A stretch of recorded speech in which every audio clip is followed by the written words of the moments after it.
I suppose reading your blogs and things, there were three things that struck me, really. There's the question of curiosity. And if I was being really churlish and cynical, I could say curiosity killed the cat. But you go to really difficult areas and you work in difficult situations. What was the driving force behind that curiosity and that desire to tell stories of people under duress and under stress? What drew you to those things? Well, that's something I've been asking myself quite a lot, because it was quite a big step for me to go to Iraq. But it started gradually. I was travelling to countries in Africa that had like a lot of social issues, and I felt drawn to try and highlight those issues with my photography. But going to a war zone was different for sure. But I think it was because I spent some time in refugee camps in Europe, and I was talking to people who had a lot of them had fled ISIS or violence as a result of ISIS, like the war in Syria and everything. Assad's bombs, a lot of Syrian refugees. Anyway, and a lot of Iraqis, of course. And then I just felt like I wanted to take that step and go there and try to understand it better, I guess. When I went to Iraq, though, I didn't actually have any plan to go to the front line. I'd been warned just to stay away from the front line, and I really didn't think I would. I was going to refugee camps. So I'd been in touch with UNICEF, and they were willing to give me access to their projects in the camps for internally displaced people.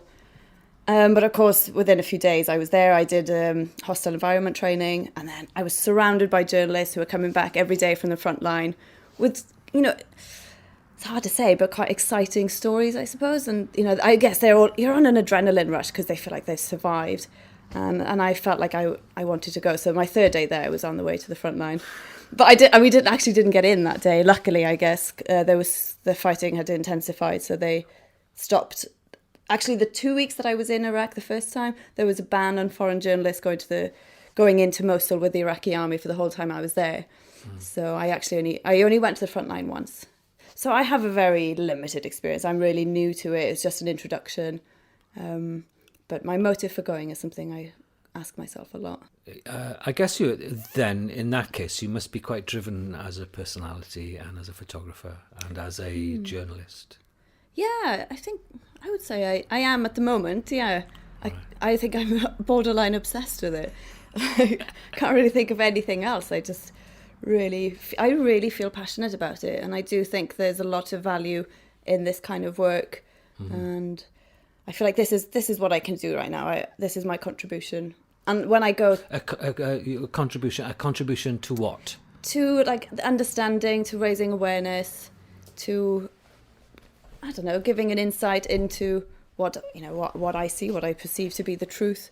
Highlighting the work of amazing NGOs in Iraq. I mean, last time I was in Iraq, I spent some time with organisations that are doing different projects, like taking judges around the camps to register babies who are born with ISIS birth certificates and things like that. And I'm just blown away by the work of those people, these NGOs that are doing this kind of stuff. So I feel like I'm very privileged to be able to draw attention to that. Right, okay. So are you primarily a journalist or are you primarily a photographer? I'd say I'm primarily a photographer. I'm dipping my toes into journalism, but yes. I like it. That's more of a challenge for me now, I think, because I have no real background in journalism. Well, I have no background in journalism. I've always quite liked writing, but it's not, again, I have no training in journalism, but I'm finding that I really like it. I like the challenge. I'm okay at writing, I think. Yeah. So yeah, I like the combination, I really do. But if I had to choose, then I'd probably choose photography. So where's this journey come from? Yeah, good question. From travelling, really, just from travelling. I started travelling when I was 20. I went to Canada, and it was like I came from Idola, a little hamlet in Wales. Oh, you're from Idola? Yeah, right. Yeah. Oh, where the spaceships land and stuff. Yeah. I never knew that you could go and work in Canada and go to all these places. Right. So I was just lucky. Anyway, and that's where it started. So every summer I would travel to a different place and work. whether in a bar or the first time I was at a whitewater rafting camp in Canada, saving money. And then I started to feel like I wanted to travel to places where I could do something more meaningful other than just take pictures. And, at that point I was just taking holiday snaps. So that's when I started going to Africa, and I started volunteering first in South Africa and then later in Ghana. And I think it's just progressed from there. I started enjoying photography more and more, taking it a bit more seriously. And then I remember I had my boss, I was working on a ranch as a cowgirl in Wyoming, and I was really into my pictures at that point. And my boss, I was showing him, and he said, why don't you invest in a good camera? I think this could be something good, whatever he said. But anyway, it planted a seed, and I came home and immediately bought my first SLR in 2008 or 9. Anyway, and it's just gone from there, from strength to strength, really. And I just love photography more and more all the time, and I'm always learning. I don't think it's something you ever stop learning about. Yeah. And I've got a lot more to learn, I know that. Another aspect of your work, which is obvious, really, I guess, is that your empathy towards the people that you photograph. There's a genuine connection there. That it's not as they're not run-of-the-mill photographs, if you know what I mean. Oh. But I think there's a lot of empathy there. There's a lot of feeling between you. They don't appear intimidated by a camera. I was looking at the Ghana stuff, and that is some of that is just truly beautiful. Oh, that's really kind of you. Thank you. So where does your empathy come from? Is it a Welsh thing? I think so, yeah. No, I don't know. I think it's just a human thing, isn't it? Yeah. You can't help it when you're confronted with people suffering. Yeah. I'm not one of those people that can switch. Well, I can switch off, but it does. When I'm with those people, I can get emotional. Yeah. And I don't think that's really a bad thing, as long as it doesn't harm your work or anything. But in Ghana, I spent a lot of time with those women. So I was volunteering with a project that supports, with an organisation that supports them. So I got to know them all quite well. And then I started up that project to provide beds for them. And of course then so now they know me quite well, and I know them, and they always welcome me into their home, and they are happy to share their stories. And of course there's a lot of sensitivity around that, because it was the women have HIV, and I can talk about it now. A lot of them have passed away, sadly, but their families didn't know that they had HIV. So we had to be very secretive about why these women in particular were getting beds and not other women in the community. But I took advice from the people I was working with, who are local, and they understand the situation. So I was just there to work alongside them, really. Yeah. But yeah, it's nice to hear that my empathy comes across in the pictures, I guess. Yeah, I mean, I'd love the fishing boat pictures as well. They were really? Oh, just stunning. Yeah, absolutely stunning. Oh, it's hard to take a bad picture in somewhere like Ghana, though. It's just so colourful, and people are so expressive, and it's great. Yeah, it must be. Yeah, the only connection I've had have been to Nepal, but is that wherever you point the camera, really, you don't know where. Yes, but there's some really nice stuff. I suppose. I was looking at the Intifada and the Israeli pictures.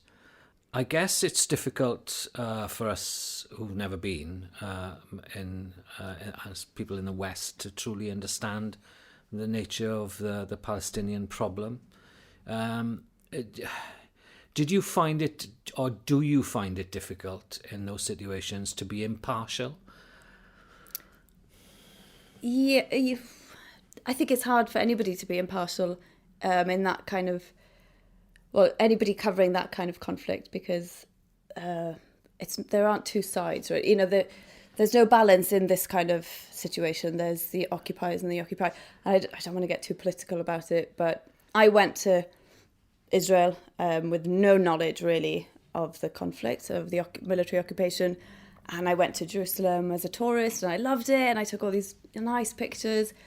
And I thought, gosh, there's nothing, doesn't seem like it's that bad, it seems very safe. There's, heavy military presence, but things seem okay. And then I went to stay in Hebron in the West Bank. Yes. And then I got a much better understanding then of what the reality of occupation means for normal people, normal Palestinians who live there, and they can't leave the West Bank, I have a good friend. I actually went to Hebron the first time, just couch surfing.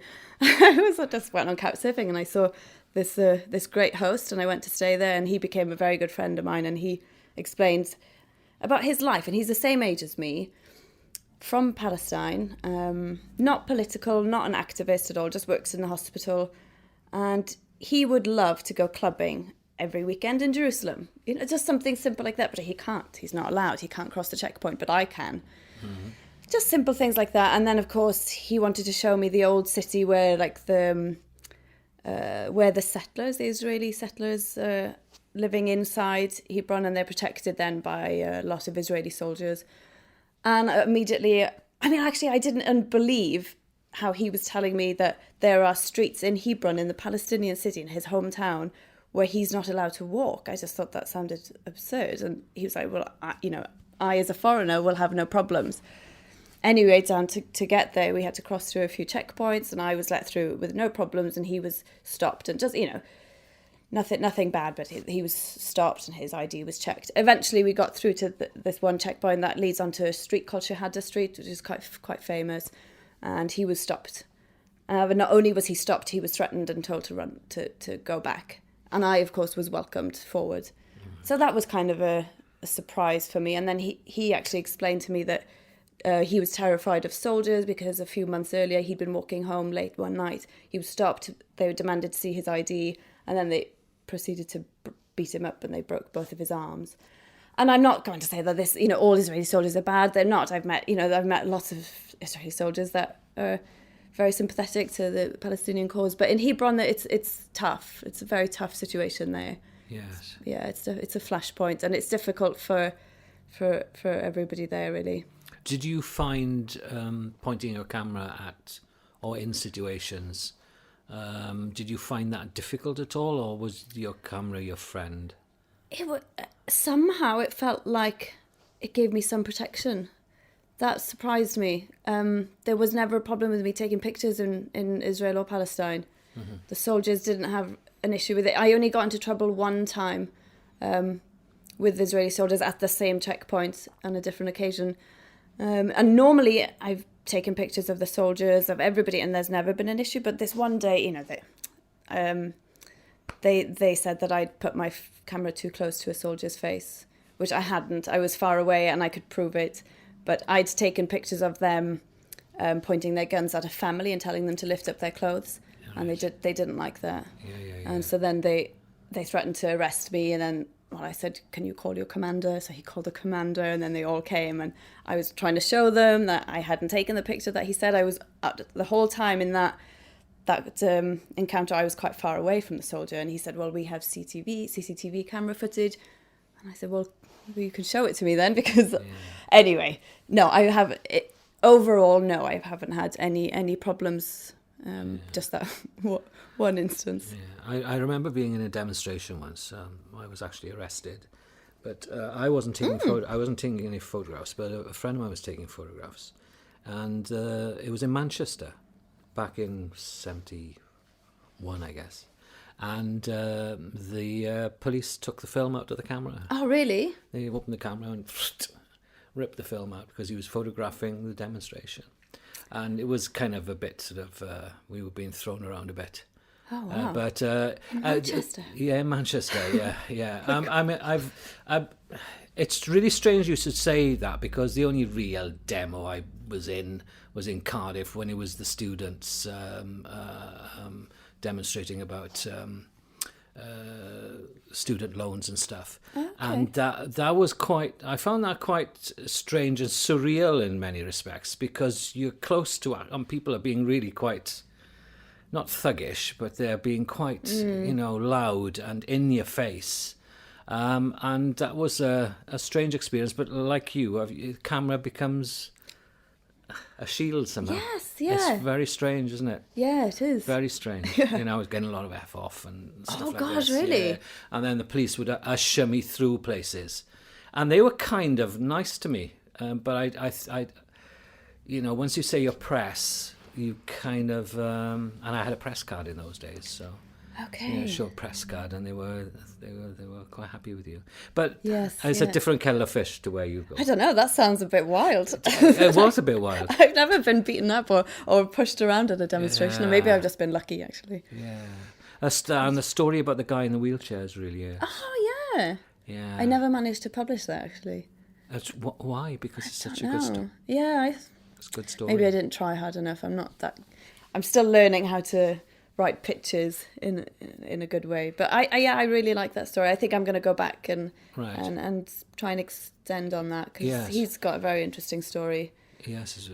Yeah, and every Friday he goes to the demonstrations in his wheelchair, and he's known as the photographer of the village, and he documents the demonstrations every Friday. It's crazy. It's been going on for years now, since 2000, I think. Right. To go back to, you don't work for agencies as such, do you? No, sometimes I contribute to agencies. Right, okay. But no, not generally. I've done some work with Anadolu, a Turkish agency, from the camps, the jungle, when I was in the Calais jungle. So were you sending stuff, you just pitching stuff at people? Is that the way you go about it? Yeah, more or less. Yeah, stabbing in the dark, I don't know. But yeah, I would tell them I'm going to cover this event. Like I was in Calais for the time when they wanted to move the camp 100 metres away from the highway. Yep. So that was interesting for the news. So Anadolu will only pay me, they pay a day rate, which is it's a system that I'm not that familiar with, and a lot of photographers I've spoken to aren't familiar with this way of doing it. Normally they just get paid per picture that they sell, I think. But anyway, Anadolu give me a day rate. So I was there for that, and then the eviction last October, was that? I think it was October. Yeah, so they pay me a day rate, and then they distribute the photos to Getty, and then they go wherever. But I don't really. So you're kind of you really are a lone freelancer then. Yeah. How do you cope? How do you finance? How do you? Yes. Because it must be a bit of a logistical nightmare as well. Yes, it is a logistical nightmare. It's such a fine balancing act, because I always have to calculate it's a gamble, really, isn't it? Going to Iraq was a huge gamble, because I spent a fortune going there, and then every day going out into the field was very expensive, because everybody has to pay for a fixer, and I wasn't prepared really for the cost of the fixer. I thought it would be maybe $200 a day, and then with spread between 4 journalists. But no, the prices now are much higher, so I struggled a bit with that. And then you go out, and it's again taking a big risk that you'll get a story or a picture that might sell, and I don't know, I'd say it was like 50-50. That some days I was lucky and others I wasn't. So then it encourages freelancers in some ways to push it, to push the boundaries a little bit more, because the staff reporters, they are discouraged or, prohibited from going out too close to the front. Oh, well, I don't really know how it works. I don't want to say. I don't really know, but I just feel like maybe it encourages freelancers to take extra risks to get a story that might not be accessible to others. Yeah. So how important do you think your role is then as documenting these events, serious world events, really? I think anybody who's reporting on this plays an important role, really. Whatever it is, everybody has a different opinion. There are a lot of journalists in Iraq right now, so I mean, personally, I don't think my role is, it's not shedding light on anything that's not already being told in the news, but I don't know, any effort to contribute is good, I think. Yeah. But maybe when I was in Palestine, I felt like I was doing something maybe slightly more meaningful, because I was finding stories that nobody else was necessarily covering, or wasn't, not that I was aware of anyway. Yeah. Do you find but the 24-hour news cycle must have an effect? So how are you getting your stuff out then, or were you, that must be difficult? Yeah, this is what I'm finding. I don't work that quickly, I suppose, because after spending 10 hours out in the field, the last thing I want to do when I come home is then edit, caption, and upload the pictures, especially with slow internet. It's and of course the pictures have no value the next day if it's for the news. So I've been doing features mostly. Yeah. So putting together photo essays that tell a different story, like the I did quite an extended piece about the burning oil wells. Yes. So that was that. I took those pictures on 2 trips to the oil well to the fires. I mean, lots of people would say that sort of features and stories and the photo essay, if you like, are passé, things of the past. But I find great value in them personally. I enjoy and especially when the theme is strong. I mean, I'm really surprised that the gentleman in the wheelchair has not. It's an amazing story. Yeah. And I'm surprised nobody's bought it from you, really. Oh gosh. Well, no, I mean, it seems. I think that's my fault. I don't think I'm very good at selling my work. I don't have a lot of confidence in the stories I'm producing, and Really? Yeah, I know. I again, it's because I'm so new to this. I'm just learning as I go, and right. I haven't done any training, so I don't really know how the industry works, but I'm getting there slowly. But because I never have the scarf factory. Yes, I know. It's a class story. Yeah. I mean, I give my teeth for a story like that. It's just amazing. Oh my gosh, I don't think I've pitched that to anybody. Really? Yes. But yeah, because I took the pictures, but I didn't do any interviews. Right. So Okay. Do you carry a recorder with you? Or, I record on my phone. Right. Okay. I use my phone, and then I transcribe the interviews later. Right. Okay. What about language barriers and things like that? That must be causing you a bit of a headache as well. Yeah, it's difficult. It's always easier when the person I'm interviewing speaks English. So a lot of the stories I did in Greece, a lot. I didn't do a lot of stories, but a lot of the people I interviewed there, they spoke good English. But yeah, it's tricky. So I mean, you just have to have a translator. So in Iraq, you have the fixer. Yes. Also works as a translator, but I was really. I thought, there's one title on one of your blogs. There's "Why I Fell in Love with Wyoming," but I think you should change the whole thing. It should "Why I Fell in Love with Photography." Yeah. Because that's the essence of it all, isn't it? Yeah. Yeah. Oh my gosh, Wyoming is extraordinary. Isn't it was Marlborough country, isn't it? Yeah, it is. Yeah. It really is. I'm just dying to get out there and just spend like a few weeks taking pictures of cowboys. Yes. Because when I've been there, I've just been like backpacking and stuff. So I haven't really been there with a focus on just getting some really good shots, because that would involve like asking people to come out with their horses in the morning, stuff like that. So how much research do you do before you start on a project? No, not enough, probably. Not that much. I try to get a basic understanding, and then I talk to people who have been there and just for basic security information. But I find that I learn and I remember much better when I'm on the ground. It sticks. I read some books about Israel, Palestine before I went there, and I just never really felt like I had a grasp on it. I didn't understand it. And then, of course, being there, and now when I read the books, it all makes sense to me in a much clearer way. Yeah. Still, I don't understand it fully, of course. But yeah, no, I don't do enough research before I go. I probably should do more, to be honest. Will Claire Thomas's work be because you have material for books? Yeah, somebody else has said that to me. I don't think I have enough, though. I don't know. No, I don't believe you. I would love to do a book. I'd love to. That would be my dream. Yeah. To create a book and to have an exhibition. Right. Have any? Well, there are possibilities that are not. They're not impossible. They're not impossible, are they? From a conflict point of view and other photographers, are there any photographers that I know it sounds like a cheesy question, but are there any more photographers that inspired you, or people that have done stuff in the past that you think that I like that, and that's the way I want to go? Yeah, I mean, I think probably this photographer. Do you know Lindsay Adhario? Yes, indeed. Yeah. I read her book, and I think she's probably responsible for me going to Iraq.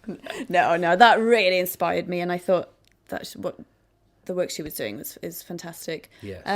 But I have to admit, more than anyone, a friend of mine inspired me. He's a photographer, and I wouldn't be doing any of this work without him. I reached out to this guy, Jason Tanner. He's a Welsh photographer as well. And I found his website and I wrote to him, I think maybe a couple of years ago, and I just said, I'm a photographer and I don't really know what I'm doing. I'd love to, hear your thoughts sometime. Yeah. And he's been advising me ever since. And now we're friends, we're good friends. And his work really inspired me. As soon as I saw his website, I knew that was the kind of work I wanted to do more than ever. It all became clear then. Yeah. And he worked with UNHCR. He's been a very successful photojournalist for many years. Yeah. But yeah. Surprising. And animals. And animals. I like taking pictures of animals. I guess that's how it started for me. Really? Yeah, like, my love of horses, and then going to Africa and seeing all these animals. One of my favourite pictures of a lion, I don't know if you've seen it, it's where the lion is like looking right at me and he's approaching me. That only happened because I had malaria. And I was in Namibia, I was really sick with malaria. I'd been in Ghana before and I had contracted malaria there, and then I'd flown to Namibia, and then I started this 10-day safari, and I couldn't get off this safari. We were camping, and I realised on day 2 that I had malaria. I was shaking. But anyway, we went on this safari to look at this lion, and we were in one of those hides, and they put the front piece up. Right. And then the lion, I guess I was kind of like this. I was really sick. And the lion, he just looked at me and he just charged. And then they put the cover down. But the ranger laughed and he said that they behave like that if they see children or somebody with a weakness or something. Oh, right. It was just interesting. Absolutely. It gave us a bit of a thrill. We were never in danger. We were in a hut, but it was quite funny. Yeah. What have you learnt about human nature on your assignments? That's a good question. What have I learnt about human nature? Do you know, in some ways, I feel when I'm away, I have more faith in human nature. Because when I come home, all I see is the news and I think, oh God, all we're doing is killing people. But human nature, I think that, I see both the best side and the worst side. I just did a story recently about the families of ISIS fighters, and I never thought that I could feel any kind of sympathy for anybody who would do something as horrific as even be, have anything to do with a terrorist group like ISIS. But these mothers were telling me the stories of their 15-year-old children who were living in Mosul, and they were radicalized in mosques, and they were convinced to join this gang, and they wanted to be part of this gang, and they didn't know what it was, and no matter what the parents did to discourage them, off they went and joined ISIS, and now they've been taken, and I don't know, who knows what's happening to them now. But it made the whole thing so much more complicated in my mind. It's not as clear as this is there. I mean, of course, there is nothing more evil than ISIS, but people who are suffering under their control, they have no hope, nobody's there to help them. You can kind of, it's more of a grey area, seeing what motivates those youngsters to join. They're easy targets. They're really easy targets for them. But yeah, I don't know. And then I see, so many people working tirelessly just to help others, It's really inspiring to see that. Have you? Go ahead. No. You carry on. And another thing is that when I'm in the camps, I get totally overwhelmed by how kind and welcoming people are to me. As a foreigner, I'm nobody to them, and all I do is I spend all my time in tents or in homes with people, making me tea. I don't know. I think as a woman, in some ways, it's easier because I have this access that is never available to men. Yeah, that's the question I was going to ask, really, as a woman photographer, as a female photographer, because you're rare breeds, really. Yeah, there's not that many females there. And the funny thing is, with the NGOs, it's mostly women. Right. The journalists are mostly men. Yeah. But yeah, it is easier. And even in Africa, I feel protected because the women protect me. If I'm ever in danger, the women, I was once robbed, in the street in Ghana. I was pickpocketed. I lost a purse with maybe £10 in it, so I wasn't really that worried. But I was in a market and these women went berserk, and they started trying to hunt down this man. And I don't know, I was really moved by that. I don't feel like that would happen in Carmarthen or something. No. I don't think anybody No. would really care if I No. was robbed. No. Or they wouldn't do that. Yeah, that's a strange thing, isn't it? Really? Yeah. I think you mentioned Gandhi and you mentioned Martin Luther King in one of your blogs. I don't remember which one. Yeah. Oh, yes. So what were you doing prior to taking photographs? I mean, there must have been something inside you which said, not drove you to be a photographer, but an understanding of how difficult it is for people who are struggling, really. So was that in your head prior to that? You know, I mean, I know nothing about you, Claire, other than you photograph and you take really good photographs. So I don't know, what was your previous life like? I've basically just been travelling my whole adult life, and I was in university. I studied politics. Right. Okay. So that kind of contributed, and then I focused on politics of African nations and underdeveloped countries. Right. Okay. And I think that just kept sparking my curiosity and wanting to go to those countries and understand what life is like for people who don't have the luxury of living in a comfortable house and having everything provided for them. You know, I've been very lucky. I've never had to worry about putting food on the table or, you know, and then going to Africa, it started in Africa, but just made me really grateful for everything. Yes. For flushing toilet, a bed to sleep in. I can't imagine those women having tuberculosis, pneumonia, malaria, HIV, and not even having a bed to sleep on. And then losing their children to a disease that they can't even talk about. So I don't know, it's learning about those things at university definitely made me want to go and understand them more. And then photography kind of just popped up as something that I could use to raise awareness, primarily as a way to draw attention to my fundraising campaigns. Right. And then it sort of progressed from there. So you do fundraising campaigns as well? Well, I was. Yes, I was doing that. What sort of stuff were you fundraising for? In Ghana, I started just fundraising for that community-based organisation that I was working with. Yes. It's basically just a family. It's just a Ghanaian family, and people started coming to them for advice about HIV. I can't remember how it all started, but now they have this really good organisation where the hospital basically refers women with HIV to them, and then they connect them. So they give these women and girls, children, men as well, actually. Now they support men as well. And they give them like a support network. So they come together and they can talk about their struggles with the illness because they can't do that with their families. And then they teach them about, you know, how to eat healthily, because that's such an important thing with making the antiretroviral drugs effective. Yeah. So sorry, to go back to your question. Yes. I was fundraising for them, and then one of the things I noticed while I was doing the home visits with them, was that none of the women had beds to sleep on. So then I decided to set up the Ghana Beds project, and then my photos really were the driving force of that, I think, anyway. People could identify with it. Is that ongoing?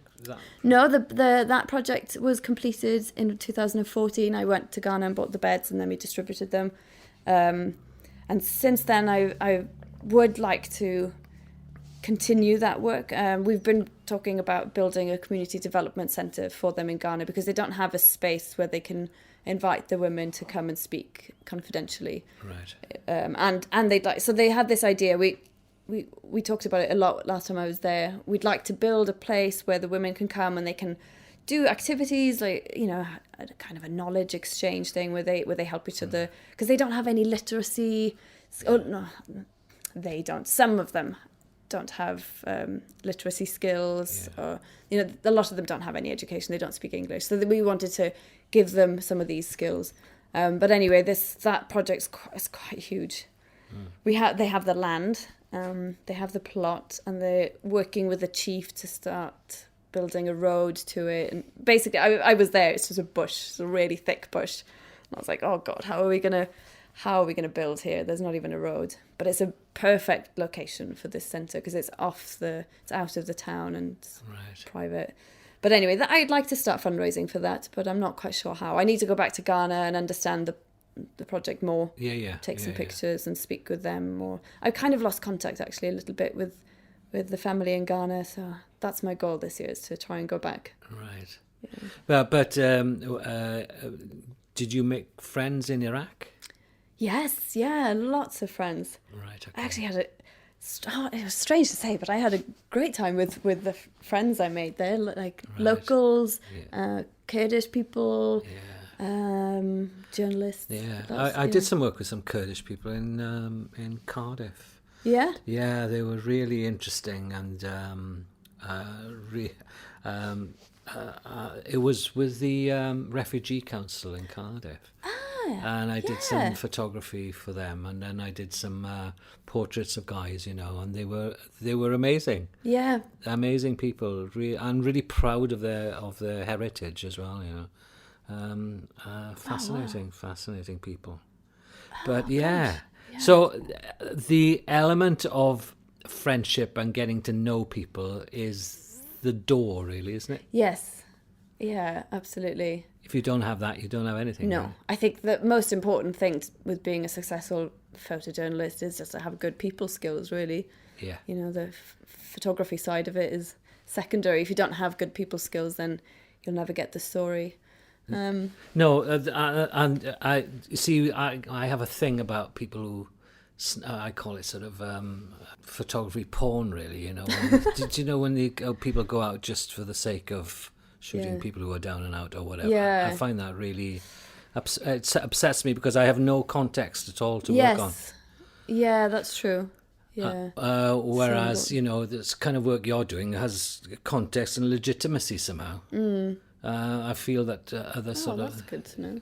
Yeah, because I think that's really important. Yes, it is. Yeah, it's not just another photograph of another person who was ill or got HIV. It's something complete, isn't it? And I think that element of your work is what attracted us as Ffoton to come and interview you, really. Well, it certainly attracted me to come and interview. Because, that's good to know. Well, yeah, because I think it's a kind of a tradition that is not a tradition. It's a way of working that you... Rhodri from Jones from North Wales, who we interviewed, he goes on long-term excursions into China and to strange lands and stuff. But he integrates himself with the community. Right. Yes. Yeah. And that's so interesting. That's the most interesting thing. Absolutely. Yeah. Then you get a really good understanding, and you can convey that with your pictures and then what happens is people don't react to your camera, they're reacting to you rather than to a camera, which is really cool. Yeah, that's true. Yeah, that's kind of why I'm not so keen on working with agencies. I mean, I wouldn't say no, it's, it's money at the end of the day, but I don't get that many offers. But I like the format of creating photo essays and writing the introduction and the captions, everything myself, so I'm a bit more in control of the message. I mean, he's represented by Panos. I don't know if you know Panos. Yes, Panos, they're a kind of an agency which I've heard probably of them.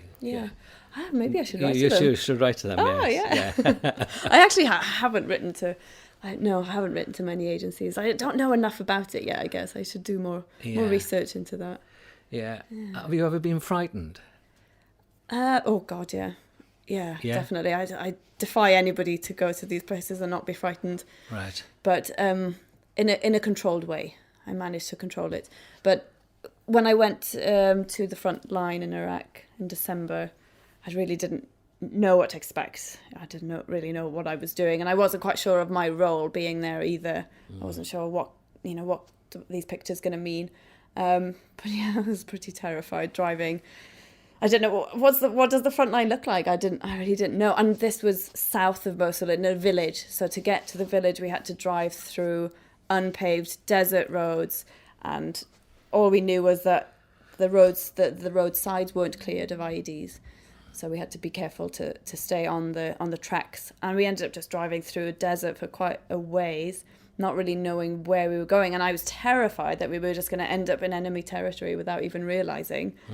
We ended up reaching a small, tiny village, like before the front line, where the frontline fighting was, and then we had to wait at an army base there for a couple of hours until an army truck came, and then they led us to the village. And I just remember putting on my body armor and thinking, oh my God, what am I doing? This is really stupid. But at that point, I was committed, so I kind of felt calm. And then the chief of police walked up to me and asked me if I wanted to join as a volunteer fighter. Can't you see I'm terrified? No. Oh my God. But you know, it was such a surreal experience. The whole thing was really bizarre, and I think probably not the usual experience of frontline reporting. You know, I don't really have anything to compare it to. But we drove through the desert, we got to the front line. It was kind of a village in the desert, and there were just army tanks everywhere and soldiers, and the soldiers were so welcoming. I mean, they don't see that many women, so they're welcoming to any foreigner, but especially women, I think. And so the first thing that happened was they gave us some lovely lunch. I had a lovely plate full of chicken and rice while there's bombs going off everywhere. Oh my God. But it was, then we moved to an abandoned house, and we climbed into the house with these soldiers, and we went upstairs, and I mean, I didn't know what I was doing, and at that point there were bullets hitting the wall quite close to us, so we made sure to keep down. And then I ended up just sort of lying down, taking pictures of the soldiers, and it was quite calm at that moment. And then I felt fine, actually. Taking pictures was an amazing distraction. I just focused on the camera, the settings, and like changing the exposure every 5 seconds, inside, outside. Yeah. And then I kind of forgot about where I was. Yeah. And that was fine. Right. But yeah, I was terrified. So where next? Hopefully back to Iraq, I think. Okay. I feel quite drawn to go back there. I haven't made any solid plans yet, because I have this work. I'm doing a couple of projects with the UNHCR in Edinburgh from tomorrow. Oh, lovely. Yeah. So what can you tell us what those are? Yeah, they're just a couple of stories at the university. With one is something to do with a battery charger that university students have designed and engineered to be used in camps. And another one is about a programme involving university students mentoring refugees. Right. I think so. That's all I know at the moment. So I'm going there with a writer for the UNHCR, and then I'll take the pictures. So that's a lovely way of working, actually. Yes. I like working like that. Yeah. It's a really cool way of doing stuff. Yeah, absolutely. Because you can bounce off each other. And oh gosh, yeah. We did one in London the other day, and it was great fun. Well, I mean, I just felt like this is such a privilege to learn about these incredible projects that I would know nothing about otherwise. Right. So yeah, I really enjoyed that. I'd like to work more with NGOs. It's been my dream for a long time to work with UNHCR. So this is really exciting for me. Excellent. So we can look forward to a book and an exhibition. Yes. You have to work on that, Claire. Because I think because. I mean, Wales produced Philip Jones Griffiths. I mean, so and you're in that vein, really, aren't you? Well, really, you are, because I mean, it's. It takes a lot of guts to do what you do. I mean, I'm not sure if I could. Well, I'm too old anyway. No, good God, no. But I don't think I've got the guts of the other reporters that I met there. No, I don't think so. What are they like? What sort of camaraderie is there between? It's really nice. Yeah, it's really nice. We all get together often. All the freelancers, we all end up in like the same house or the same bar, sharing stories, and it's nice because we all have the same difficulties, the same struggles with getting paid and getting noticed and everything. Yeah. Others are much more successful, or some are more successful than others. But yeah, there's a lot. It's a good feeling of like supporting relationships and good camaraderie, as well as an edge of competitiveness, which is always there. You never know if they're really your friends. You don't know who to trust. No, it's nice. It is good. And are you competitive by nature? I'm competitive with myself, I think, more than with other people. Mm-hmm. But when somebody tells me I can't do something or I shouldn't do something, that really pushes me to do it. That gives me a lot of determination, which might not be a good thing. But no, I wouldn't say I'm that competitive, really. Right, I don't relish competition. Right. Okay. But I do like to push myself. So back to Iraq, I guess, then. I think so. I'd like to go back to Palestine as well this year. Right. And follow up on stories that you've done before. Yeah. It's easier for me to work there because I have a really good base of friends, good friendship base, and like lots of contacts. Yes. With locals who speak English, as opposed to in Iraq, most of my contacts are journalists and fixers, which is really nice, but it's different. So in Palestine, I know most of my friends there are Palestinian, and they always are willing to give me more information about everyday life, and then I get ideas from stories naturally. Yes, because everyday life is complicated, isn't it? As you were alluding to earlier. Yeah. And because of that complication, stories obviously spring up all the time, I would guess. Yeah, absolutely. Yeah. And a lot of people just write to me and ask me if I would like to do a story about their work. Right. What about sort of women in Palestine? Because they're not out throwing stones, I guess. No, the women aren't, no. I mean, some are, but they really do try to encourage the non-violent resistance movement. It's much more effective, Yes. Is it? Have you seen that on the ground? Yeah, but I mean, it's tough because non-violent resistance involves demonstrations and doing activities like. The first story I did actually for Al Jazeera was about a kindergarten in the city, in the heart of the old city in Hebron. And this kindergarten is just surrounded by fences and military checkpoints and soldiers and everything. And as part of her non-violent, direct action against the occupation, she invited the kids to paint messages on the wall, on the separation wall that divides where she is from Shuhada Street, where the settlers are.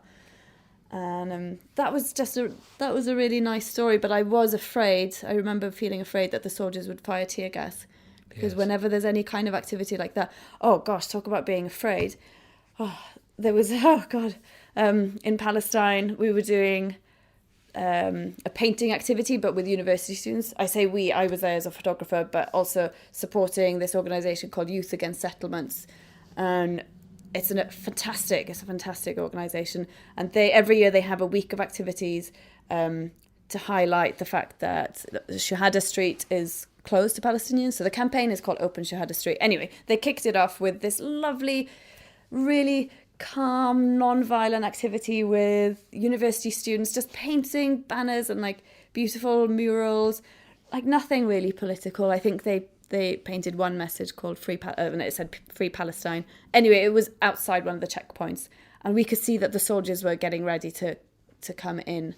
And oh my gosh, what happened? I was with an Irish girl, and she said, look, if things kick off, we go into that building, we go fast upstairs to get away, because we knew they'd fire tear gas. Anyway, they came through and we hadn't noticed, and all these soldiers came. We were all just painting. It was, there wasn't any provocation. And as we ran into this building, a soldier threw a stun grenade, and it rolled into the building and exploded at my feet. And at that moment, it takes a little while to register that it's a stun grenade, not a bomb or anything. Or my fear was that it was tear gas, and we were going to be stuck with that, because the tear gas they use there is nothing like anything I've experienced before. I thought I was going to die. It's really, really potent. And the rubber bullets have... which have steel in them, yeah. Yeah, rubber-coated steel bullets, yeah. Yeah, it's really scary, the stuff they use. Have you been tempted to go to look at the Orthodox side of the Jewish and the settlers themselves? Have you been... I haven't spent enough time. Right. But I've because... It's a little bit scary, but I mean, I did go and spend some time in this settlement in the Jordan Valley, and people were really nice. It's again in Hebron, it's different. It's much more intense there, and the settlers aren't quite so willing to speak to outsiders who they perceive as being pro-Palestinian. Yes. But yeah, I was in the Jordan Valley, and I was staying with a family, and I don't know how to explain it, but there's this rundown house, and the land is completely barren, and they can't grow anything because there's no water. But the Jordan Valley is very fertile. It's well known for having this really good fertile soil. Anyway, it's just really hotter than hell place. There's no water and there's no trees. And then you could see the settlement. It's, I don't know, maybe a mile down the road, and it's just like this haven of green. So I thought, I'll just walk there. Of course, I couldn't. It was quite far, so I ended up hitchhiking. And an Israeli guy picked me and this friend of mine up and just drove us straight into the settlement. And it was like going onto a different planet. It was like coming into, you know, a little community in Wales. You know, there were trees everywhere, there were water fountains, and there was nobody there. It was very strange. Right. So that it's complicated in the Jordan Valley, and it's all divided into area A, B, and C. And this is something I don't understand that much, but basically the Israeli, you know, it's all controlled by Israeli forces, and they control how much water gets delivered to the Palestinian side. And I think they were getting like, it was a limited number of hours per day of water, and then they'd fill the tanks up with that, something like that. But that's it's their land, really. Yeah. Just little things like that, and I would like to go back there to understand it more. There's a lot of stories there. Yes, a whole lifetime of stories. I guess. Whole lifetime of stories, and I will never begin to understand it fully. I don't think. Well, perhaps you can. I mean, as I said earlier, it's that having that insight and giving us an insight into how people live. Really, when you are confronted by poverty, when you go to a place which is really poor, that you understand it has a strange effect on your head. Although I found when I went to Pal, the towns where they had electricity, the people were less friendly once you were out in the villages. Yeah, that's true. Yeah, I found that really weird.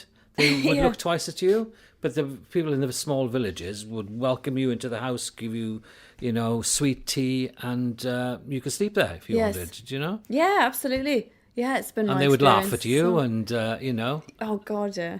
They do laugh at. Yeah.